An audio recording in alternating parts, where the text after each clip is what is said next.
There's been some controversy surrounding this game, so I'm going to get that out of the way first. The political agenda accusations come from one vendor character who also happens to be transgender, which I didn't even know was the case until I heard about the controversy, then went back to use that specific dialogue option. When I initially encountered her, I just bought things from her and moved on.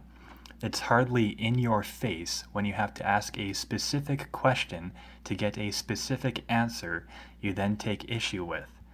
Almost every character in Baldur's Gate spills the beans to you when questioned.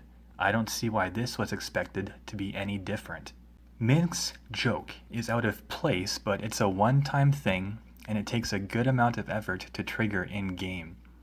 I think the comparison to the Newhart Show event from Baldur's Gate 1 is fair, and for those that don't know, there's actually a Blair Witch Project reference in Baldur's Gate 2 when you're in the Umar Hills area. So this is more of an Easter egg than anything. These are traditionally fourth wall breaking, so I have no problem with either of these. Finally, some people have claimed that Safana's character had been reworked. She's a bit more sarcastic than she was in Baldur's Gate 1, but when you first meet her, there's something that just occurred that explains why she might have this new demeanor towards men. Although she also immediately follows up by flirting with the PC, which is, the player character, if you've made a male char name. I had Safana in my party from Baldur's Gate 1 to the end of Siege of Dragonspear, and she seemed fine to me. As for the game itself, the backgrounds are better drawn than anything in Baldur's Gate 1 or 2, mainly in the sense that they have better shadowing. They still aren't HD assets, but are overall better than anything seen in 1 or 2.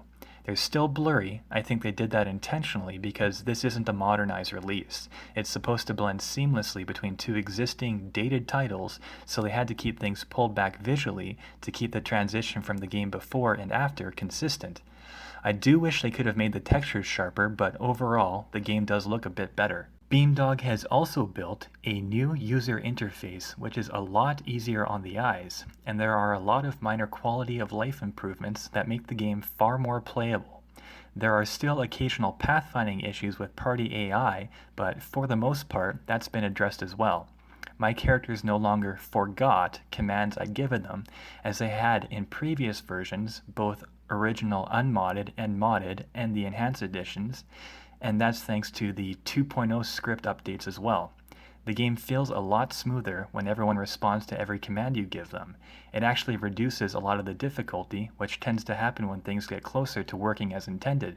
It's like playing a fighting game with input lag and then having that delay reduced. Since this is Infinity Engine 2016, and they know people are running better systems than they were when the games were originally released, they've designed encounters to be much larger in scale. You are going to encounter more and larger enemy hordes than you did in Baldur's Gate 1 or 2, which makes demolishing enemies with area of effect spells so much more satisfying, and there are some encounters where you'll have a pack of allies fighting with you against a horde of enemies. On the lower difficulties, this probably makes the games easier, but I was playing on Core, which is not even the hardest difficulty, and if I didn't play carefully, I'd die anyway. The presence of allies doesn't turn the game into a Call of Duty on rails experience. It's really done to better portray the scale of the battles you're engaging in. Mage Fights are also more fun than Baldur's Gate 1, since this is now mid-level D&D, but they aren't as challenging as what you got in Baldur's Gate 2, and in some ways that's a good thing. You can accidentally stumble into a serious mage encounter and survive with lots of pausing and calculated risk, whereas in Baldur's Gate 2, if you were playing on core difficulty or above your first time, and you just walked into a mage encounter with no prior experience on how the room was set up, what spells the mage opened with, and you weren't buffed, you were going to have an insane RNG fest and probably have to reload. I played Siege of Dragonspear on core difficulty, and though I did die a few times, the game felt a lot more fair. I never had to resort to cheese tactics or endless kiting to pull through. Baldur's Gate 1 Enhanced Edition's experience cap is 161,000 experience, which put my paladin at level 7, and the cap in Siege of Dragonspear is raised to 500,000, which put my paladin at level 9. That's after about 40 hours of gameplay, and the slow progression will probably be off-putting to some people. My understanding is they kept the cap low so you wouldn't enter Baldur's Gate 2 with a character that trivializes all the content, and this is one of the gameplay issues that arises by having to wedge Siege of Dragonspear between Baldur's Gate 1 and Baldur's Gate 2. The biggest issue this expansion has in that regard is that when you import into Baldur's Gate 2, you lose everything but your character level and a couple magical items that would have carried over had you just imported from the first game. You also lose whatever romances you had made with characters in Siege of Dragonspear, and at least in my experience, one romance got cut off so that it could transition properly into Baldur's Gate 2, which was pre-written. So, while the gameplay here is nice, I wouldn't get too attached to anything you earn or any of the characters you like, especially if they're new. The loss of items going into Baldur's Gate 2 is explained by the story. There is a new sprite outline that does make things look slightly comic book-esque, but you can disable this through the options. I actually liked it on because it makes your characters stand out a bit more in battle, as does the backgrounds now graying on pause. This feature can also be disabled through the options, but once again, I left it on because it made figuring out who was who in the larger scale battles that are so common in Siege of Dragonspear much easier than it is without. Some of the music and voiceovers are recycled assets, which was pretty disappointing. I don't know why this couldn't have had an all-new soundtrack and tossed the old VA. It's jarring to go from modern recordings to thin EQ sounds from the original, which to me came across as a little lazy. Jahir doesn't have any new VA, and one of the few bugs in the game I encountered came from her. She will occasionally run her "Things Stir to the South as We Speak" line, which is supposed to only occur in base Baldur's Gate 1, and even then, only until you have cleared the Nashko mine. SOD is well past that having occurred, and it's a leftover voice file that she should not be referencing anymore. The game's story takes place between Baldur's Gate 1 and Baldur's Gate 2, but I'd also say the quality of the story lands right between both of them as well. The story is a bit slow to start, as it was in Baldur's Gate 1. The first chapter isn't a tutorial, but you have to run around Baldur's Gate a bit, recruiting some old party members. There are a few side quests here as well, which I felt unnecessarily slowed things down. They give you the option of playing Errand Boy a bit in the beginning, so you can completely avoid it if you choose, but completionists are going to be annoyed at the sluggish pace the game starts at. It isn't the dark fantasy that Baldur's Gate 2 was, and because of that I think a lot of the dialogue suffers.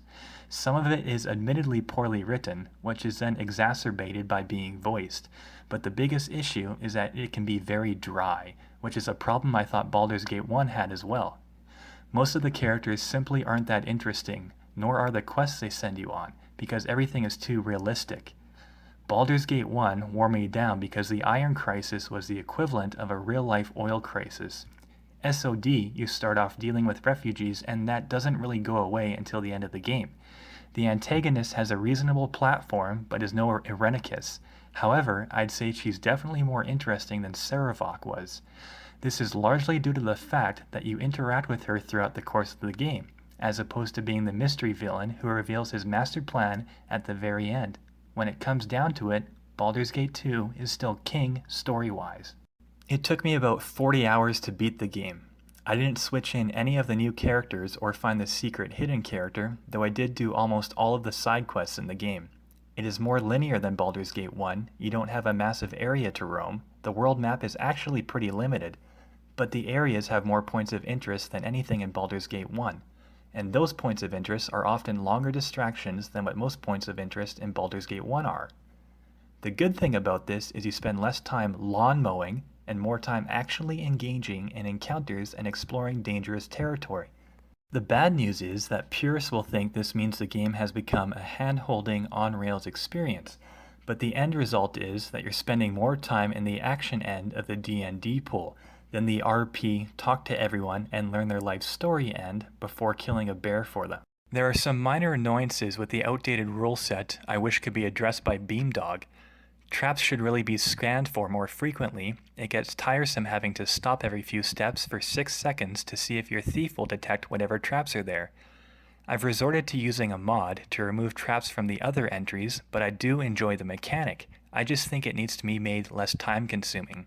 There's still a lot of inventory management going on, especially if you don't use a tweak mod to allow endless stacking of ammo, which I do, and there is far too much item clutter that can be turned into nothing but gold drops, since its sole purpose is to take up space in your bag until you get it back to a vendor anyway.